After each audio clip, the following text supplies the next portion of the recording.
Uh, this is for geography pupils who are studying land use. Now, what is land use? Obviously, it's how we, humans, use the land, and sometimes there can be problems with how we plan and use the land. Those problems can be divided into two different categories. There can be problems for the land itself, and there can be problems for the people that live on it. So, you can see that in this example we're looking at Edinburgh, the capital city of Scotland. And I'm going to focus on an area to the southwest of Edinburgh, known as Edinburgh's Garden District, for those of you that have got a bit of local knowledge. And we're going to head to Curry, Balerno, and Juniper Green, which you can see on your screen now, just to the southwest of Edinburgh. You'll notice if I just zoom out very briefly that we're on the outskirts of the city. Here is Edinburgh City Bypass, the major road that circles round the city. And the majority of the buildings of Edinburgh are up towards the northeast. We are outside the city here in a green area known as the Green Belt, which is an area of land that is broadly protected, and we try to preserve it to make sure that there's plenty of natural habitat for wildlife and for farmers. Okay, so in this example, we are going to be imagining that there is a large amount of housing being constructed to the north of Curry in this space here. And we need to consider, is this a good idea? And you need to decide, do we agree with or disagree with this project going ahead? And if you agree or disagree, and you can do a bit of both, you can agree and disagree, you have to point out reasons why you agree or disagree based on what you see in front of you on the map. Okay, so a little bit of context. First of all, I'm not just making up an example here. This is a real example. If you have a look at this headline, for example, you can see that the Edinburgh Housing Project has been given the green light, that the council and planners have met, and that they have agreed to this large area of housing being constructed. A quick little update, as you can see on the screen in front of you, have a read. The first phase of the so-called Garden District will see over 1,000 homes built. It's going to be a world-class extension to the nation's capital, so say the developers. However, critics are not welcoming it. It's an intrusion into the green belt, and that is bad for ecology and saving the environment. Let's look in a little bit more detail. This is a website that concerns itself with construction. It's not a news website. However, if you just have a look at the screen, you can see this photo here shows you how big the area of development will be. This highlighted green area. This is the existing area of housing of Curry to the south.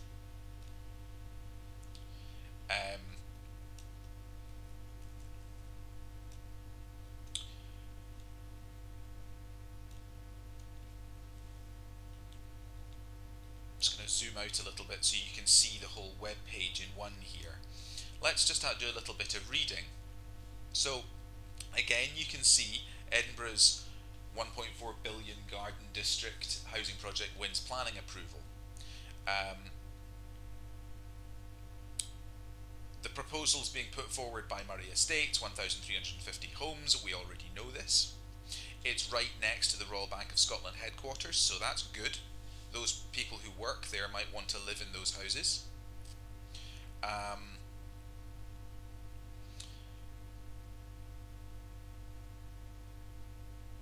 If we just carry on here, a quarter of the homes will be affordable housing. This means that they'll be made cheap enough for people on lower incomes to be able to afford to buy them. However, the Green Party said the plan would rip up the city's green belt. The council's planning department also argued the green belt would be affected, and it actually recommended that the project be rejected.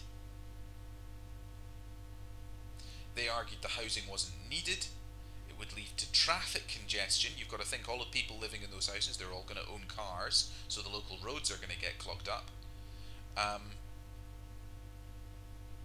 And so you can see that there's some really strong views here. That's the city council and a national political party, both in agreement that the plan should be rejected, but other local interest groups, including the construction company themselves, of course, they want to build it, but other voices within the city council have given it support. So it's very much a controversial thing. I just want to cut to this picture because this really summarises to you the scale of the project. On the left here, you can see the existing Curry Village up here, the existing road network, and so on. And you can also see what is proposed. And this is just the first phase of the housing. Remember, the first phase being 1,300 odd homes. The overall project is actually for 3,000 and something houses.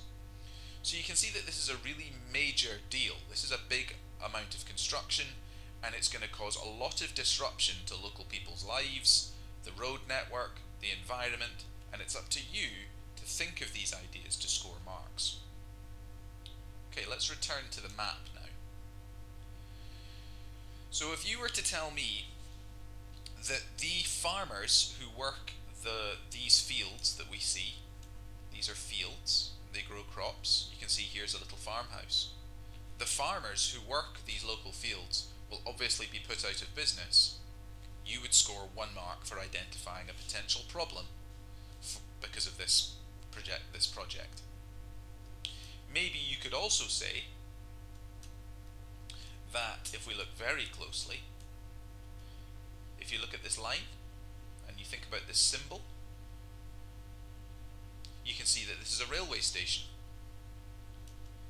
Perhaps a reason why it is a good thing to put houses here is because they would be served by their very own local railway station. You could also argue that putting houses right next to a railway line isn't very safe for children. The point I'm getting to here is that when you score marks in this question, the only way to score marks is by finding something on the map and explaining its relevance.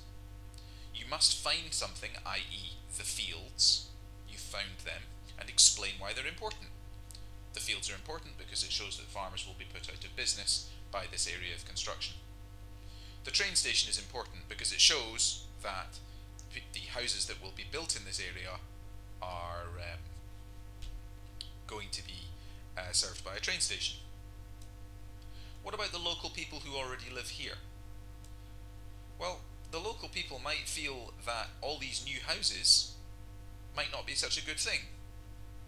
Maybe they'll be affected by the noise of the construction, because it's right next door.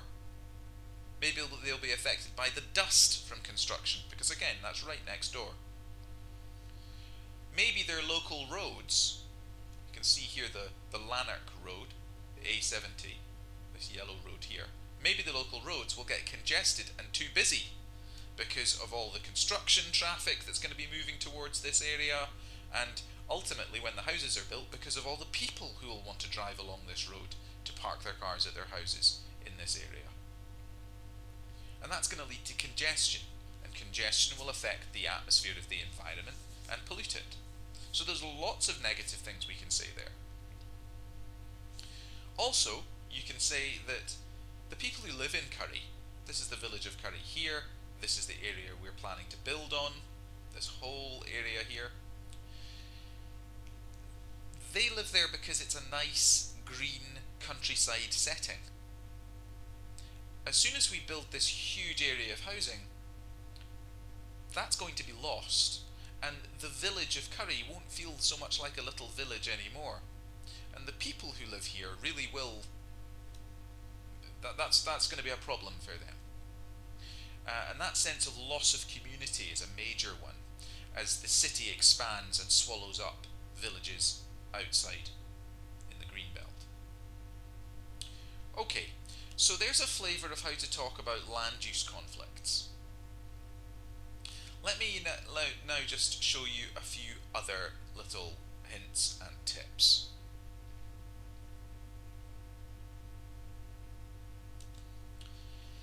This is the task that you're going to be given for your homework. Now, in it, you need to look at roads. A, B, and C. Red, blue, and yellow. A, B, and C. And you need to decide which road is the one that you would build. In this example, we've got a made-up example here. This village is called Keytown. You can see its name there.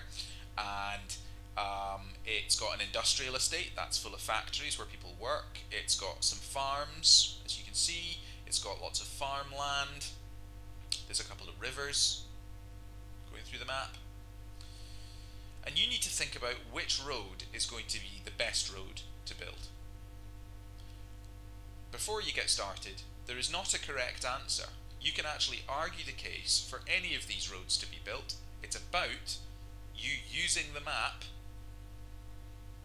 in front of you, this image, to decide which route you want to go for. So, some pointers. You could say, for example, that route A is not a good route because, of course, it's going to have to be built through 2 farms. We're going to have to close those farms. You could say that route C is no good because it's going to have to go up through the hills, and that's going to make it quite difficult to build. Just a quick pause. Notice that in each of my sentences, I have not just said, route A is bad because it goes through farms. Full stop. That's not a mark. You need to say, route A is bad because it goes through farms, and we would need to close the farms down, or at the very least pay the farmers a lot of compensation for their land. You've got to say what you see and then make a point about it.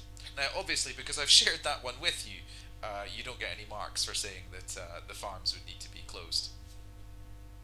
Nor will I give you any marks for saying that route C is bad because it's going to have to go through the hills. But I will give you a mark if you can tell me why that is bad. Route C is not so good because it has to go up through these hills. And what makes that bad? There's actually lots of things you can talk about. For example, route B passes through the industrial estate. Remember, industrial estates are where people work and they're full of factories. Maybe that's a reason why route B is quite good. Route B also crosses over this river. That's going to present certain challenges to the project. Route B is also noticeably different to route A and route C. If you just look at the 3 routes, you'll see what I mean. What is the most obvious difference between route B, C, and A? Focusing on route B. Route A doesn't just go through farms, it also crosses a river, it also crosses a railway track, and these are going to present engineering challenges to the builders, which you can think about. It also crosses a lot of green belt land, and you can think about what I've told you in the video so far. The yellow route, route C, makes use of an old railway line.